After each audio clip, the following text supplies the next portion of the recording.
दोस्तों नमस्कार। आज हम लोग स्पेशल जर्नल एंट्रीज के पार्ट 2 में आए हैं, 2 नंबर भाग पे आए हैं। अब इस पे आज हम लोग पुनः चर्चा करेंगे व्यापारिक छूट और नगद छूट पे। तो जैसा कि कल पिछले वीडियो में मैंने अपने बताया था कि व्यापारिक छूट और नगद छूट क्या होते हैं, छूट किसे कहते हैं।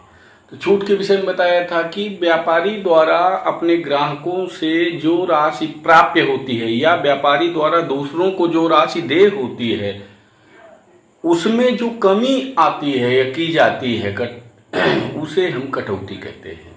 व्यापारी द्वारा ग्राहकों से प्राप्य या दूसरों को देय राशि में जो कमी की जाती है उसे हम व्यापारिक छूट या उसे हम छूट कहते हैं या कटौती कहते हैं या अपहार कहते हैं। अब ये छूट आपकी 2 प्रकार की होती है। पहला है व्यापारिक छूट और दूसरा है नगद छूट। अब व्यापारिक छूट आपका क्या है, इसके विषय में मैंने आपको बताया था कि व्यापार की बिक्री बढ़ाने के उद्देश्य से जो छूट ग्राहकों को दी जाती है उसे हम व्यापारिक छूट कहते हैं। और व्यापारिक छूट की गणना हमेशा सूची मूल्य यानी लिस्ट प्राइस पर करते हैं। और व्यापारिक छूट का लेखा व्यापारी अपनी लेखा पुस्तकों में नहीं करता है, बल्कि क्या करता है कि लिस्ट प्राइस से ट्रेड डिस्काउंट यानी व्यापारिक छूट काटने के बाद जो मूल्य बचता है उसे वह अपनी पुस्तकों में लिखता है। ठीक इसी प्रकार से हमने नगद छूट के बारे में आपको बताया था कि शीघ्र भुगतान प्राप्त करने के उद्देश्य से व्यापारी जो छूट ग्राहकों को देता है उसे हम नगद छूट कहते हैं। शीघ्र यानी जल्दी भुगतान पाने के उद्देश्य से। और ये कैश डिस्काउंट आपका क्या होता है, इसकी गणना, कैश डिस्काउंट की गणना लिस्ट प्राइस से यानी कि सूची मूल्य से व्यापारिक छूट घटाने के बाद जो मूल्य शेष बचता है उस पर हम कैश डिस्काउंट की गणना करते हैं। सूची मूल्य यानी लिस्ट प्राइस में से हम ट्रेड डिस्काउंट माइनस कर देते हैं, उसके बाद जो मूल्य शेष बचता है उस पर हम कैश डिस्काउंट की गणना करते हैं। यानी कि लिस्ट प्राइस जो होता है, लिस्ट प्राइस जो भी होगा उसमें माइनस का ट्रेड डिस्काउंट इसमें से माइनस करिए, जो यहाँ पे बैलेंस बचेगा इस बैलेंस पर हम कैश डिस्काउंट की गणना करते हैं। और ये ध्यान रखना है कि इस कैश डिस्काउंट का लेखा व्यापारी अपनी लेखा पुस्तकों में करता है। यदि यह डिस्काउंट मिला है व्यापारी को तो इनकम है, क्रेडिट करेगा, और यदि दिया है व्यापारी ने इस कैश डिस्काउंट को तो उसे डेबिट करेगा। यदि मिला है तो इनकम है, क्रेडिट करेगा। यदि छूट दिया है तो एक्सपेंडिचर कह लीजिए या लॉस कह लीजिए, उसे डेबिट करेगा। ठीक है, तो ये तो उसका है जो है छूट की गणना विधि और उसकी लेखा विधि। अब हम इसमें स्पेशल एंट्री एक लेते हैं पहले और उसे आधार बनाकर आपको समझाते हैं कैसे कैलकुलेशन। मान लीजिए एक ट्रांजैक्शन में लेता हूँ, ट्रांजैक्शन आपका कि यहाँ पे x को 10,000 रुपये का माल 10% व्यापारिक छूट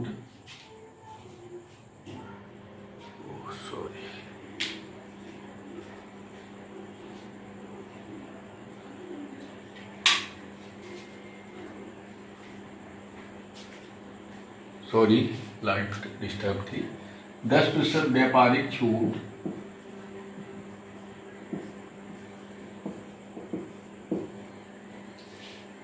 व 5% नकद छूट पर नकद बेचा।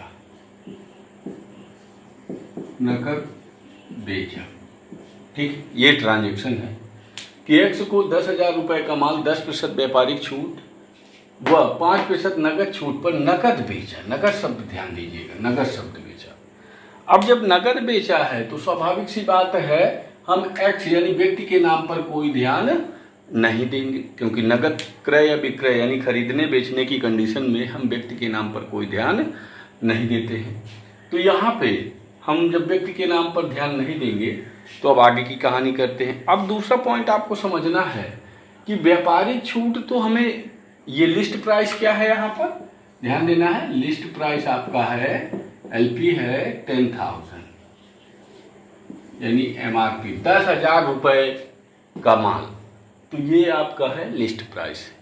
अब इस लिस्ट प्राइस के आधार पर हमें आगे देखना है।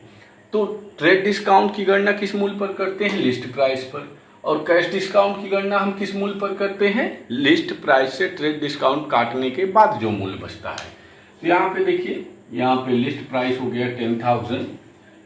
अब इसमें से माइनस का ट्रेड डिस्काउंट व्यापारिक छूट कितना है 10%, इसी का 10% तो कितना आया 1,000, ये माइनस करेंगे, अब बचा कितना 9,000।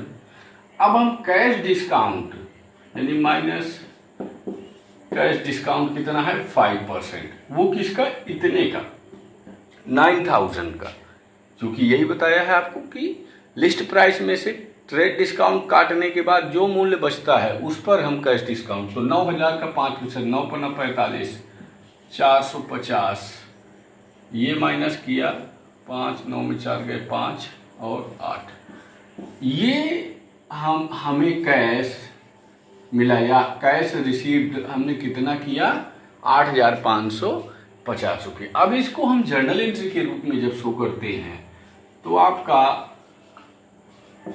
कैश अकाउंट डेबिट, क्योंकि कैश एक रियल अकाउंट है, कम्स इन डेबिट, जब सेल किया है बेचा है तो स्वाभाविक सी बात है हमें कैश मिलेगा। उसके बाद यहाँ पे हम डिस्काउंट दे रहे हैं, क्योंकि माल बेच रहे हैं तो बेचने में यदि कैश हमें मिल रहा है तो हम ये डिस्काउंट देते हैं ग्राहकों को। तो ये डिस्काउंट कौन सा कैश डिस्काउंट है, ये लिख रहे हैं हम यहाँ पे, डिस्काउंट अकाउंट BR। उसके बाद 2 क्रेडिट में क्या हुआ, बिक्री हुई है, माल गया टू सेल्स अकाउंट। माल आपका रियल अकाउंट है और कैश आपका रियल अकाउंट है। इसका रूल क्या होता है, comes in debit goes out credit. तो यहाँ पे कैश आया है, जब सेल किया नगद बेचा है तो कैश आएगा और माल गुड्स आपका जाएगा। तो कैश को डेबिट किया और सेल्स को क्रेडिट किया। आपको बताया है कि गुड्स कभी नहीं लिखते हैं, बल्कि खरीदा है तो परचेज अकाउंट, बेचा है तो सेल्स अकाउंट। और डिस्काउंट यहाँ पे डेबिट क्यों किया है, क्योंकि डिस्काउंट हमने दिया है, कैश हमें मिला, डिस्काउंट हमने दिया है, बेचा है माल तो डिस्काउंट ग्राहकों को दिया है। अब यहाँ पे कैश हमें कितना मिला है 8,550 रुपया, ये आपका है। डिस्काउंट आपको बताया ट्रेड डिस्काउंट का लेखा हम कभी नहीं करते हैं, कहीं नहीं करते हैं, तो कैश डिस्काउंट लिखते हैं, यदि मिला है तो क्रेडिट, दिया है तो डेबिट। तो यहाँ पे हमने दिया है डिस्काउंट कितना 450, और कैश डिस्काउंट काटने के बाद की वैल्यू हमेशा यहाँ पे लिखी जाती है जो कि है 9,000। यहाँ पे नरेशन आपका हो जाएगा बीइंग गुड्स सोल्ड ऑन, पूरा यहाँ पे नरेशन में दिखाएंगे 10% trade discount and 5% cash discount. ये आपका पूरा इसका कैलकुलेशन और एंट्री हो जाएगी। ठीक है, तो मिलते हैं नेक्स्ट स्पेशल एंट्री में, तब तक के लिए धन्यवाद, नमस्कार।